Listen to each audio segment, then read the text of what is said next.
I'm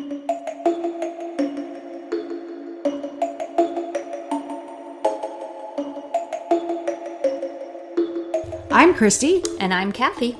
And this is The Psychic And the Skeptic.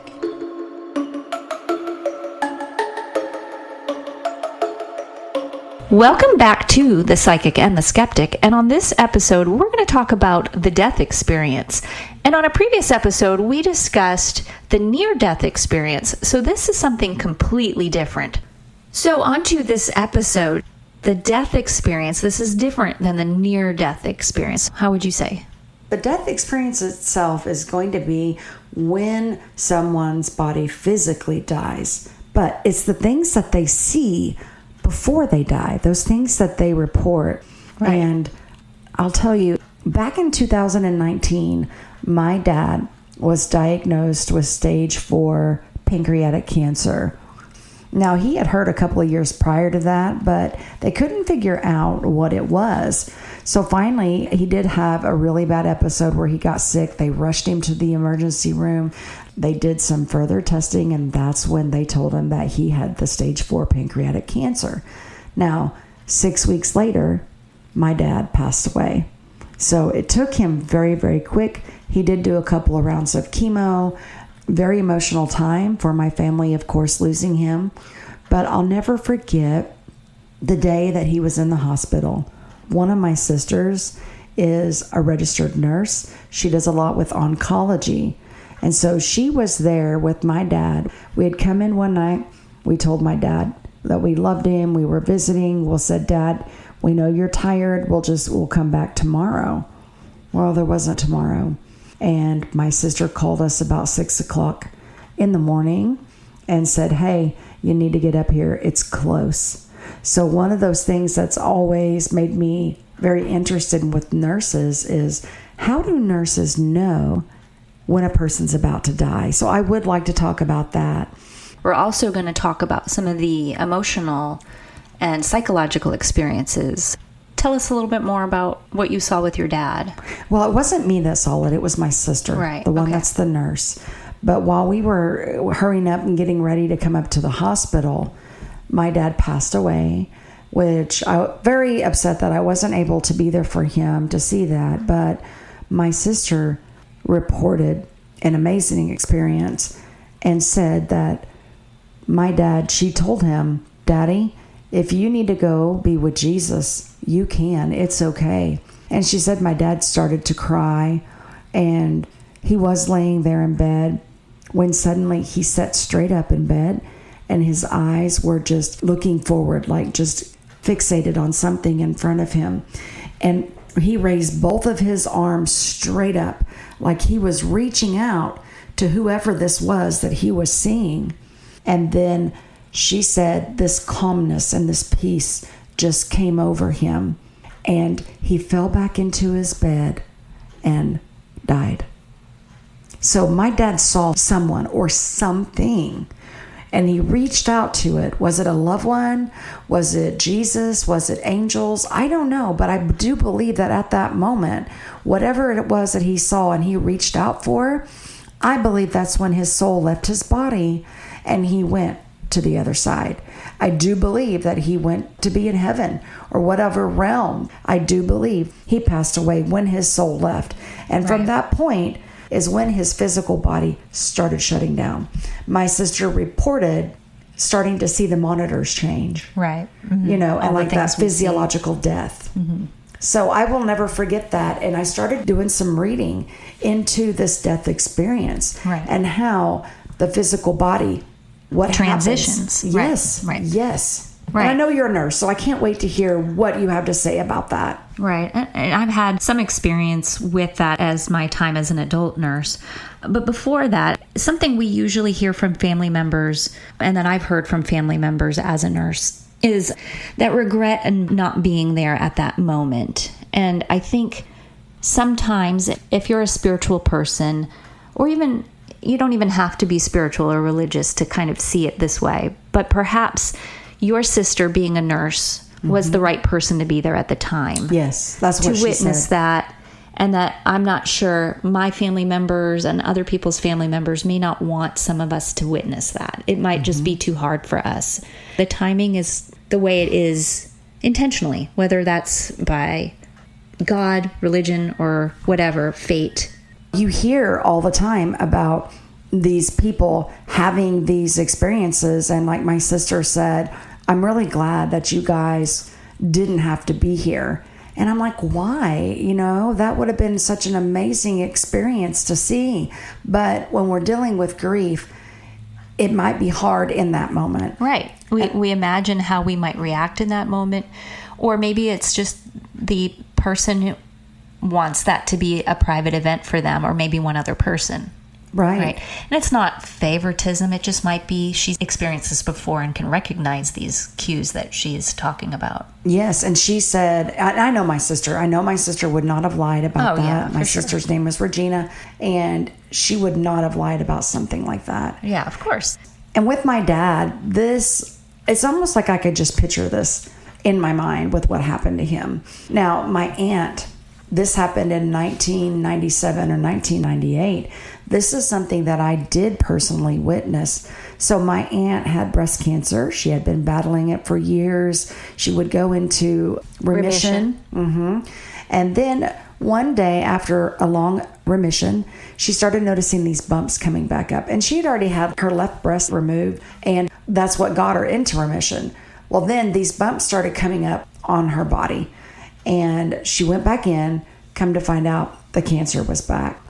She was in the hospital off and on for a while, but finally, toward the last part of her life, she was in the hospital. And my mom and I were out shopping. We got a call from my uncle who said, hey, y'all probably need to come up here. So I remember going up there and just looking at my aunt. I can't describe it other than to say I saw death. You could just tell that she was not herself. Right. And I felt her, and she felt cold. And that really freaked me out. Yeah, circulation is down as things shut down, yes. Yes. And I remember just telling her that I loved her, and I know somewhere in there she heard me. But we had left and came back, and all of a sudden I started seeing the machines change and starting to, it's like all of her stuff was slowing down physiologically. Oh, sure, yeah. And then all of a sudden she passed away. And I remember she didn't want them to resuscitate her. But I could feel a change in the room. I don't know. It's just almost like right before she died, I felt her. I felt my aunt's presence. And then after she passed away, it's like she was gone. Like I didn't feel her spirit anymore. Right. But I didn't see anybody in the room, and my aunt was pretty much unconscious at this point when she went. But I'll never forget that experience either. Sure, yeah. So the experience from those of us that are still among the living, you hear the same things over and over again. There's books written on these experiences. We have another team member that has experienced the same thing, and we'll share her story here in a minute.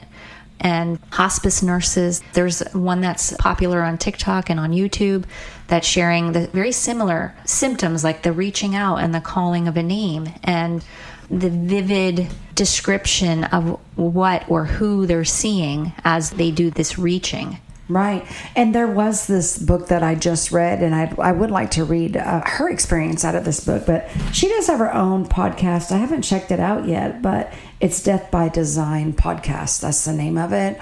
But she does share her own experience through her book, Bridging the Gap, and it's by Kimberly C. Paul. So there was a part in her book that I thought was really interesting and went right along with this, and so I'd like to read this.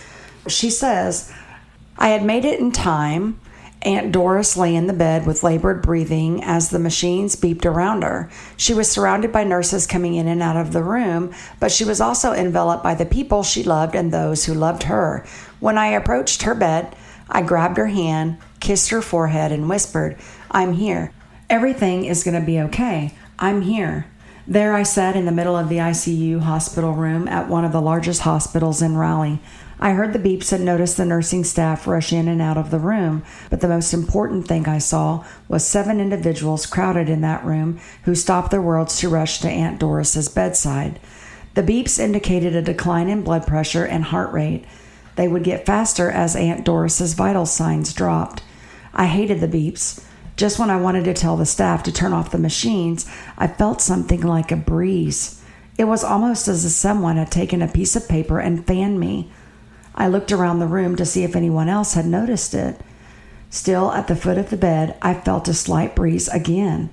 As soon as it passed, the beeps became faster. Again, I looked around to see if anyone else was feeling this, but no one seemed to notice.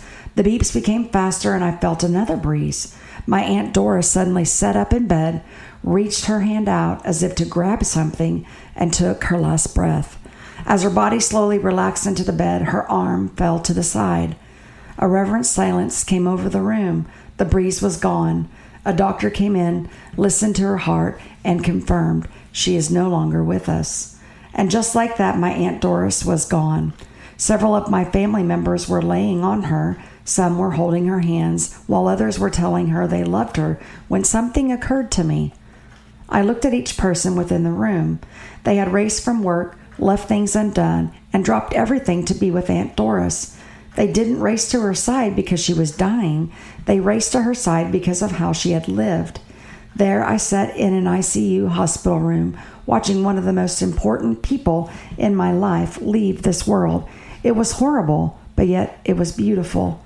Death can be one of those most beautiful experiences in life if you're able to be at the bedside of someone you love and support them through the transition to their next great adventure.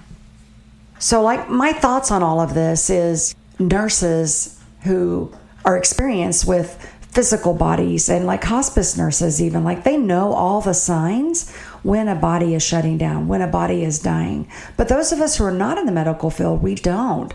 So, Kathy, I know that you've worked medical for, 25, 30 years now as a nurse, and I don't even know if you have stories, but I would love to hear if you do. But how do you know, what are the signs when a physical body is dying? Well, and I've been there a couple of times as somebody was in their last moments, and usually in the acute care setting and in a hospital, we might have somebody that they've already had a diagnosis that they know is terminal, and they've made the decision that we don't resuscitate them and we allow their body to pass. So cases where we've witnessed somebody's passing, where we watch them steadily decline, family will be notified as we start to see some of these changes that you're talking about. And I'll get into some of the specifics there. But usually we're able to see some of these signs in those situations. Of course, there's the other situations where we have somebody who's what we call a full code, where there's not the expectation that they're going to pass and they want us to do everything we can. So those moments, we're rushing in with a code card, the medications, and all the things to try to help treat them and prevent them from dying or even bring them back. Right. And, I think my sister, being a nurse, I think she knew the signs with my dad.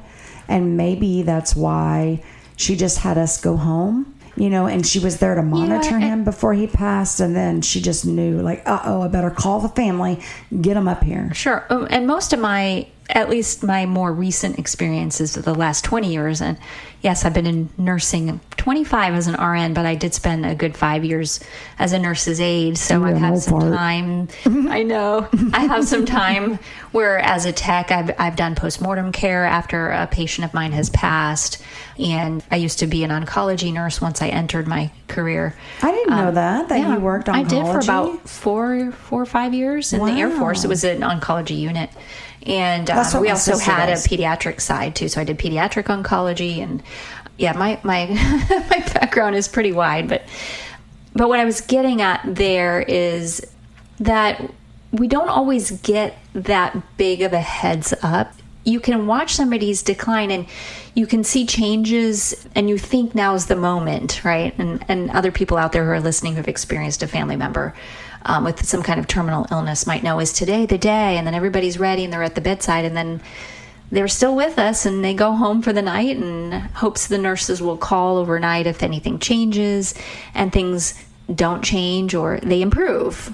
And then they have a good day. And so it can go a little up and down. And there are some times where there's a lucid moment. So somebody who's not quite alert and oriented to what's going on in the hospital room might all of a sudden be completely lucid and talking as if everything's good. Right. And those are moments we see in nursing where we know, okay, this is a common experience where people all of a sudden seem all better and they're talking and they're aware of what's going on around them when the days prior they were almost comatose. I've heard that. Yes, it's like a burst of energy. Right? Yes. And I've always been told that God gives them at least one good day, the last day of their life. And I remember my grandpa, he was sickly all of his life. He had heart problems and he passed away in 1987. But I remember the day before he passed away, he got up, he started kind of like doing a little dance around the room, and he looked at me and he said, "Hi, Mouse." And he just seemed to be in such a good mood. And I was like, wow, that is so weird for Grandpa, because he just doesn't do that. I have family members that were suffering from Alzheimer's that all of a sudden seemed to be alert and oriented when they spent months or even years in a confused state. So this is very, very common. And there could be a physiological rationale behind all of it with a surge in energy in your brain and a moment where it's like your body's preparing itself. So it gives it one last boost of energy, using up whatever stored energy that we have. There can be an explanation for that surge of energy, but you could also see it from a spiritual perspective, like you mentioned as well. But that is another sign that nurses will see. And we don't want to discourage family as in, oh, they might be getting better and they're going to get through it. But it can be disheartening for family to think, well, they were fine, they were doing good, and then all of a sudden now we're declining again. So I have a question. You said that the body gives them that surge of energy, but why? Is that so their body can shut down? I mean, it may why? be like there's... What good does that burst of energy do, I guess, is what I'm trying to figure out. Well, to prepare someone to get them to a place where they can pass. Like the last final things that they need to do. Like say goodbye or do something? Or get to a spot that's safe. Wow, okay. I didn't think of it that way. I mean, this is just theorizing. Yeah, watch it, Mrs. Skeptic. No, well... Everything's got to be scientific. Well, no, I'm just saying, there's all kinds of thought about why our bodies shut down the way that they do, and it isn't just an abrupt end, right? Right. So what are some more signs? So you mentioned the surge of energy. That's interesting. Before this surge of energy, they're going to have decreased activity. They're going to lose their appetite to not want to eat because they don't really need that extra energy. It's like your body knows it's shutting down. There's no need for adding more calories when you're kind of just using up what you have stored in those last moments. What causes the change of taste? Because I remember my dad, the last, 2 or 3 days in the hospital before he passed away, my dad was a big sweet tea drinker. He loved a sweet tea. And that could have something to do with the disease process too. He did have some chemotherapy and there are some side effects with that. So if he was still receiving that kind of treatment, that could explain that. Yeah, he only had 2 rounds, but he wasn't receiving it. It had been like a week and a half since his second round. It can still be, not all side effects of chemotherapy show up immediately after receiving it. It can be something that shows up later. Well, my dad said that the sweet tea didn't taste good, that it tasted metallic-y. And he goes, here, Chris, you try it. That's a common side effect from a chemotherapy. Yeah. I was like, it's fine, Dad. It tastes just like sweet tea. So the decrease in activity, weakness, all of that has to do with your body. It's shutting down, so it doesn't really need to replace calories and diet. So there's definitely a loss of appetite. So why does the body get cold? Because I remember when I told you about my aunt, I reached over to touch her hand and it was so cold, and that kind of freaked me out. I mean, you're still alive. Your blood is pumping. Why are you cold? Your body is prioritizing your vital organs in those last moments. So it doesn't need to circulate as much blood out to the periphery. Plus your blood pressure is lowering usually. Mm-hmm. So your heart isn't able to pump as much blood to those far ends of your body, like your fingertips and your hands. So oftentimes we'll put stockings on their feet. And usually it's the feet that are the coldest first. It's the farthest away from the heart. So your body just sacrifices those areas to keep the blood centrally into your liver and your heart and your brain, those areas. Wow, that's so sad. Okay, and then what happens to the organs in the sense, though, when the body starts to shut down? The vital organs would be the last to be perfused with blood. So as this circulation decreases, your heart, your lungs, your liver and your brain are going to be the last to receive blood. And as the heart slows down, you lose consciousness because then your brain is not receiving adequate blood and oxygen to keep going. And then eventually death comes. Okay. Well, and I know that even because I've read this other book too, and it's called The In-Between, and it's by Hadley Vios. She's an RN. She worked hospice, and I might have butchered her last name, but in her book, she talks about being a hospice nurse, how that these patients that she cares for them, of course, she's talking about these same signs that, we just talked about. And she has probably a lot more experience in the patterns and the days leading up and what you tend to see almost in every case or most cases. But there's this thing on hallucinations, right? That some people can... This is where we're getting into this experience from that paranormal side or the spiritual side of things. Right. They can have visual and audible hallucinations. But in her book, she talks about these patients, like one saw her sister, another saw his mother, right before death. And so that makes me kind of wonder, are they really hallucinating or are they really seeing things? Right. And so neuroscience is always something fascinating. And there's studies that are out there that look into brain activity during that near death, the impending death experience. So studies show that as death approaches, the brain undergoes changes. Of course, things are shutting down. They've also tested animals. There's a surge in brain activity. So, and again, another type of energy surge right before death. So especially in those areas associated with consciousness, memory, and dreaming. So they can see these areas activate with EEG or MRI monitoring. You can say basically that area gets stronger. Well, I mean, it's more active. Right. So there's more electrical activity. Neurons, firing of electricity is what's occurring with the nerve cells. Which would allow them to be able to see and hear things more so than what they... Sure, yeah. So if your memory area of your brain is highly activated and heightened, you're going to be experiencing memories. So this heightened neural activity could explain these vivid perceptions, including encounters with loved ones. Seeing loved ones, you mean? Sure, yep. And it might arise as the brain loses the natural inhibitory controls. So some of those nerve cells or the neurotransmitters that are responsible for decreasing brain activity, because it's a give and take normally with the way the brain works. We activate these nerve cells and we send signals from the brain throughout the body or through our thoughts. But there's also neurotransmitters or chemicals that tell those nerve cells it's time to shut down. Okay. So in that surge of activity, it's the neurotransmitter that activates. So you could see a little bit of seizure activity as well, depending on what part of the brain, what type of neuron is stimulated. But the neurotransmitters that inhibit that are diminished in this surge state. So it seems even more heightened. I don't know if that's confusing the way that it was. No, I think you explained it pretty good. And there's something else that I've always been curious about too, is like, at what point does the soul, that consciousness, leave the body? Like in my dad's case, right? I really believe that after he reached out and then when he slumped back into his bed, I believe his soul disconnected from his body. Right. And then the machines and stuff were still going off. The way the electricity is, like his heart could have still been beating, there could have still been electrical conduction. So there's like its own electrical conduction system that keeps the heart pumping. But as the brain and the nervous system shuts down, then that eventually stops telling the heart to continue that pulse. The conscious part of our brain probably stopped its electrical activity before the heart shut down. So consciousness was already gone at that point, right? Okay, the soul, Wow, okay, that's pretty neat. Yeah, so I mean, you can look at it twofold. You can look at this from a scientific perspective in how the brain works. These things shut down as we're dying. It's not a sudden process, so we're going to see a gradual decline in certain areas. Right. And then that surge, we don't really understand the surge, and consciousness is also something that we don't really have pinpointed and understood completely.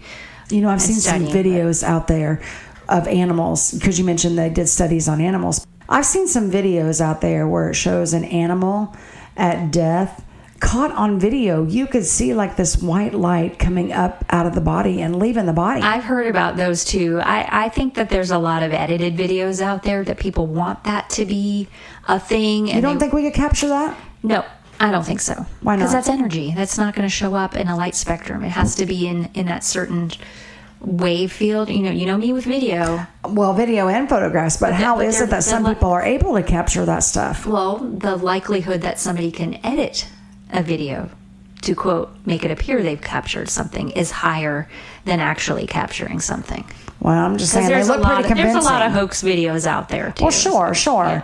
But I'm just saying, it looked pretty convincing. You have to be skeptical when it comes to that. Of course, and that's you to a T. Well, yeah, because, if you think logically, what is spirit? Is it energy? You don't capture energy waveforms on video because that's a light spectrum. This is outside of that, so it shouldn't show up on a video. Okay. Well, I was duped then because I really thought it was an actual soul or something coming out. I thought that was pretty cool. Right. But, it's not just people that have been reported, like a dying person sees, like their dad or their brother or sister or whatever. But I've also heard reports of them, like even the week before they die, like seeing figures in their room. And yes, some of these are loved ones, but then I've also heard of them seeing dark figures that they're scared of. So do you have an explanation for that neurologically, what those could be? Some people, if you look at it from a religious sort of perspective. Yeah, there's that perspective. But it's the demons or whatever coming up, and they're fixing to get them and take them to hell when they die. So, yeah, you could look at it from a spiritual point of view, like maybe they haven't come to terms with their sins in their life, and maybe there are dark energies that are coming. That's quite a scary way to look at things there. No joke. But the same way that we would explain somebody, we would debunk maybe somebody visualizing a dark shadow figure in the same way, especially if it's in your periphery. So your brain tries to make sense and use the memories that you have to find a logical explanation for what it's seeing. So it's going to take your memory and what you know, and if it's some random dark shadow, your brain's going to try to form it with overlap with your memory into something that makes sense. So you're going to see a dark figure, you're going to see a human shape, which is what's normal for our brain. Right. And I understand from that perspective for sure, but something still makes me wonder, because people have reported seeing more things like I saw Jesus or I saw an angel, and so if they're seeing those things, and those are heavenly things, supposedly, then what about those dark things? Could there truly be these evil dark things that are also there? That's always been a question that I've had. Yeah, maybe it's just, yes, this is getting spiritual, but I guess that could be another one of those moments. Have they made peace with themselves and their sins of their past? And Are they ready to accept the light and the Lord and go where they should go upon death, right? Do you have a time frame on when, and I'm sure it probably varies for everybody, but when the soul or the consciousness actually leaves the body and then the rest of the body is left to shut down? Do you have a time in between those two, when, how long it takes for the body to shut down? I don't think, they've measured that surge of energy, but I don't think they necessarily have it recorded in the research of when consciousness ends, right? Okay. They might see brain waves decrease, and that could be at the seconds before the heart starts shutting down. Could the brain still activate and have those brain waves when the soul's gone? Well, what keeps you alive is your brainstem. That's the autonomic nervous system that controls, without consciousness, your breathing and your heart rate. You don't think about that. It just does it on its own. Right. Now you can consciously breathe, too. You can override that. But your brainstem is what needs to be active in order for someone to be considered living. Brain death means no longer is there any activity in that brainstem. Right. Meaning, once that's shut down, you can't breathe and your heart rate no longer. But is that controlled, in a sense, by the soul? So once the soul is gone... Well, the soul is not a scientific thing. So from a medical perspective... So no way to explain that or to... Yeah. The soul isn't considered anything tangible in the medical field. So, but consciousness, perhaps. You would lose consciousness as your brain shuts down, your brain stem would be the last to go. Okay. I mean, I'm probably going to believe that the soul or the consciousness leaves the body and then everything else shuts down. That's the easiest way my brain's going to process it. The soul, or AKA consciousness, could be part of the rest of the brain and not part of the brain stem that just controls the basic elements of life. Right. Do you feel like there toward the end that people actually will say, in the instance of my dad reaching out for something that's there, and he physically set up and physically reached out his hands. He had an emotional experience with that surge of energy in the memory center of his brain and in his consciousness to be then reaching for what he's seeing and visualizing. So he knew what he was doing at that point. Like, there was still all this activity and the soul was still connected. There was a focus on it. If there's purposeful movement, that's what we look for in nursing. Okay. So while the body is shutting down, we're reducing the oxygen demand on the rest of our non-essential organs. So it saves it primarily, like I was saying earlier, for your brain and your liver, your kidneys, your lungs, your heart. But eventually, once we're using up all that oxygen, it's having an effect on the brain that results in hallucinations or visual experiences, and also creates a surge in chemicals, neurotransmitters like serotonin and dopamine. Oh yeah, the happy chemicals. Okay. Right. So there's this thought that is what connects that death experience, or even the near-death experience, with that euphoria or that hallucination state where they have visions of people who have passed. But it also gives them a feeling of peace and unity with the exposure to those chemicals. Well, do you think that maybe, because, we all have some sort of death anxiety throughout our lives. And here in a second, I want to mention Irvin Yalom's book. But do you think with having those feelings that it allows the soul to be able to actually detach from the body and cross over? I mean, I guess you could see it that way. If it's all preparatory and preparing you emotionally for a transition, from living to passing and what happens beyond, I mean, that would make sense. Well, I've heard a lot of people say that their loved one is lying in the hospital and they know that their loved one is dying, but they hold on a little while longer until like maybe a relative or a husband or somebody gets there. And then afterwards, and that's when they release and go. So I just thought that was maybe a little bit interesting, in that regard. So on this death anxiety, there is this book. It's by a well-known, I don't know if he's a psychiatrist or a psychologist. His name is Irvin Yalom, and he has written a lot of books, but this one particular one on death anxiety and what a person feels all throughout their life. This book is called Staring at the Sun, and he talks about how when we're younger, we don't always think about death because we look at it like, I have so much more time in my future left. Right. But as a person starts to age and get older, that anxiety with each year starts to creep in just a little bit. And so he does explain that this is a natural anxiety that we have of death. And you've heard of people searching for like the fountain of youth or how to be immortal, right? That's why people are driven to do things like that, is because they have this death anxiety. The older you get, sometimes people are really uncomfortable. They don't want to talk about death. Okay, so we have Linda here with us. And Linda, we appreciate you coming and speaking with us about your experiences for our episode, The Death Experience. Can you just explain to us, did you witness this experience with your mom and your dad, or were you just told about this? How did you come to know this? Okay, so my dad had been ill with cancer for quite some time, almost a year. And we had moved a hospital bed into the house to take care of him. My mom was pretty much his full-time caregiver.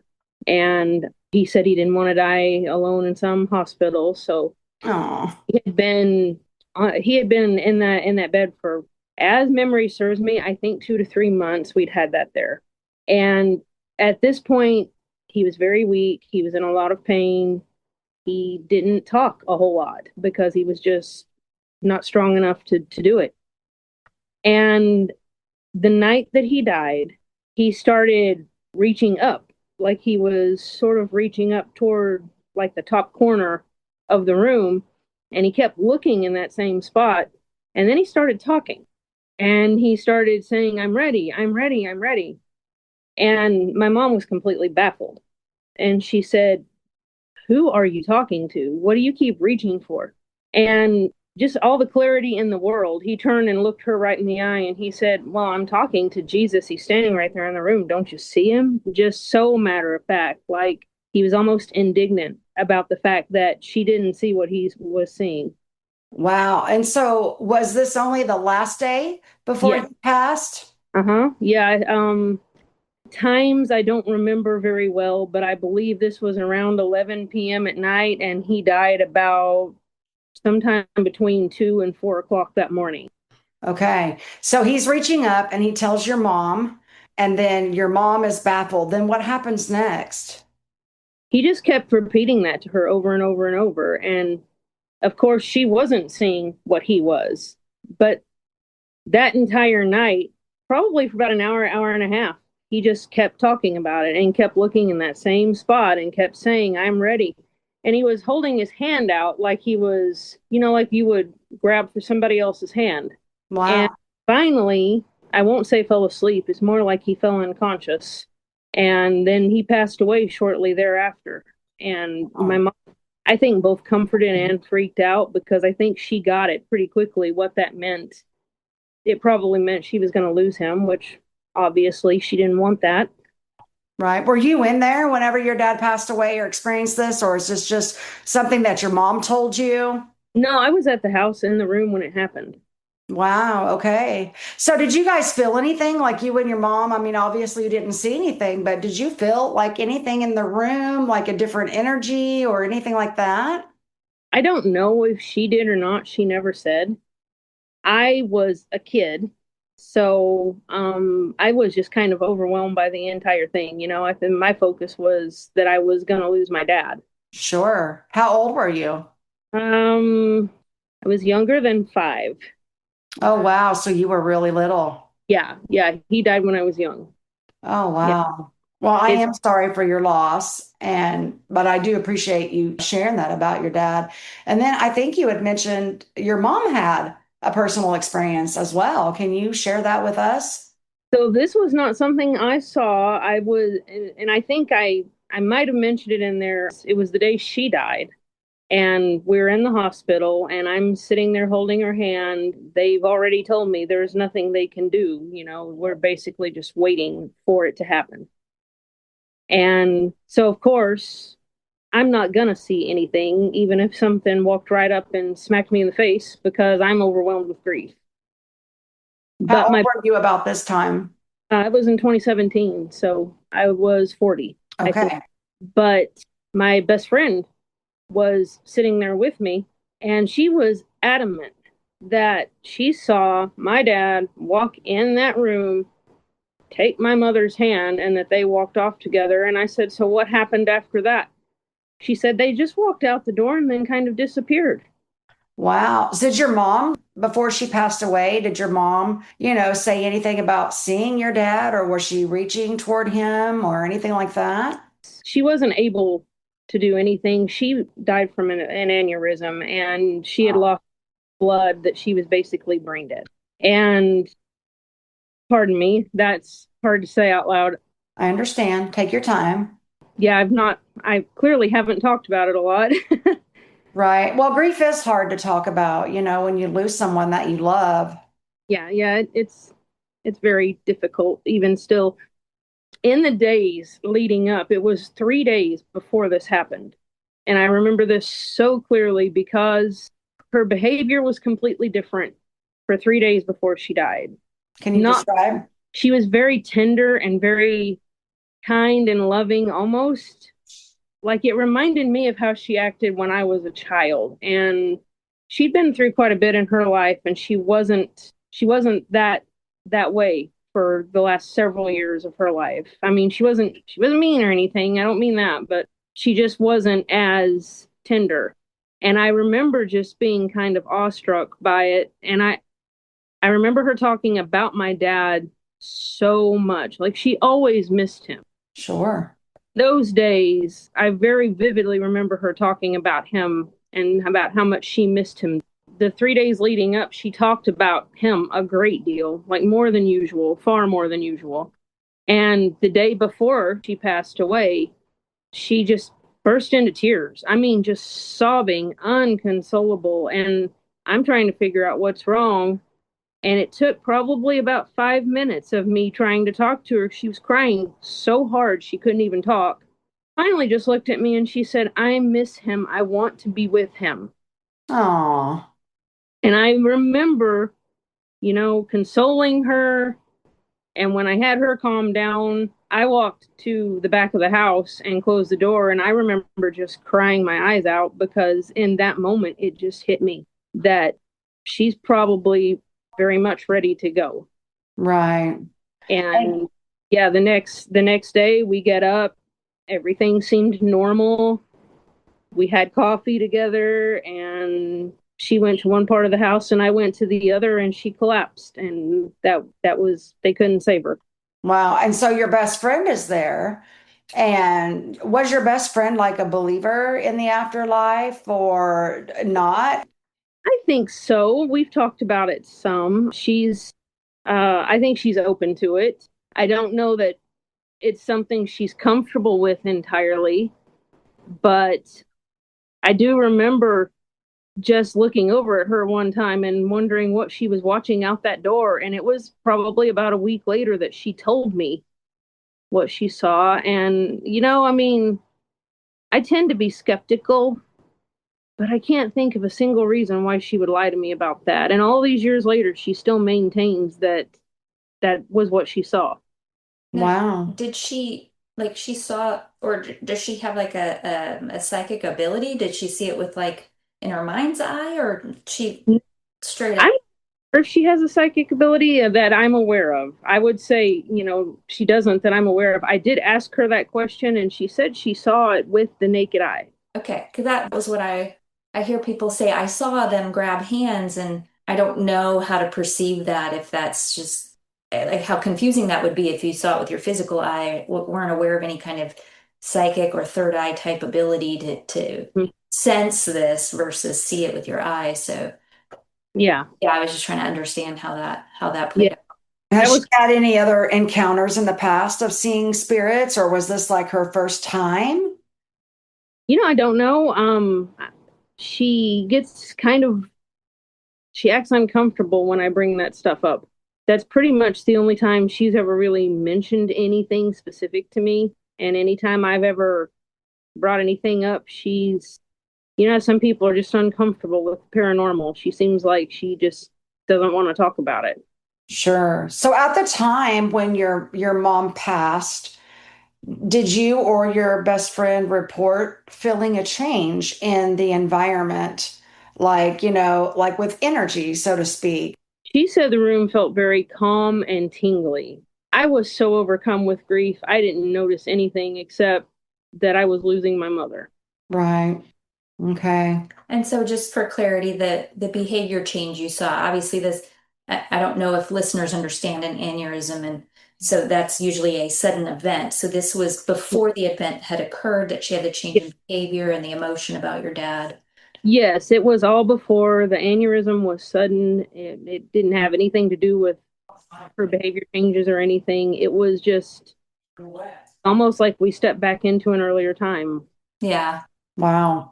Well, Linda, we really do appreciate you sharing your experiences with us. As we have investigated and researched this subject farther and deeper, there are lots of other people who have had similar type experiences, to include me when my father passed. It kind of resembled your father's passing, in a sense. And I will never forget my experience. And I know when people experience this, it's just kind of a lingering question, really, who did they see? And I'm just in awe of it. Yes, very much so. I can't wait to hear about your experience. Yeah, I will definitely putting it on this on our podcast. So, but we just wanted to thank you again for coming on and sharing this with us. We do appreciate that and understand that, it's hard to talk about it when our loved ones pass, and the grief that is still there and that can be with us for the rest of our life. So, we do appreciate you very much. Thank you. I appreciate you giving me a chance to tell part of their story. Yeah, Absolutely. and thanks for sharing a personal story too. But I think it's going to help others to hear it too and know. So I think there's just more conversation coming out about these type of experiences, and I hope so. they'll find comfort in that. Both of them gave me a great deal of comfort, so I hope that it does the same for somebody else. Fantastic. Well, thank you again, Linda. We appreciate you so very much. All You right. bet. Take care, Linda. We'll see you later. See you later. Okay. Bye-bye. Bye. Wow, what a compelling story from both of her parents. Both Right. experiences slightly different, but comforting in a way, I would think, and I would hope for our friend Linda. That's unfortunate she lost her dad so young. Nobody wants to lose their family member that young or at any point. But I would hope that at least she finds comfort in knowing that they were greeted somehow in those last moments. You know, whether it's the experience, whether it was real and or not.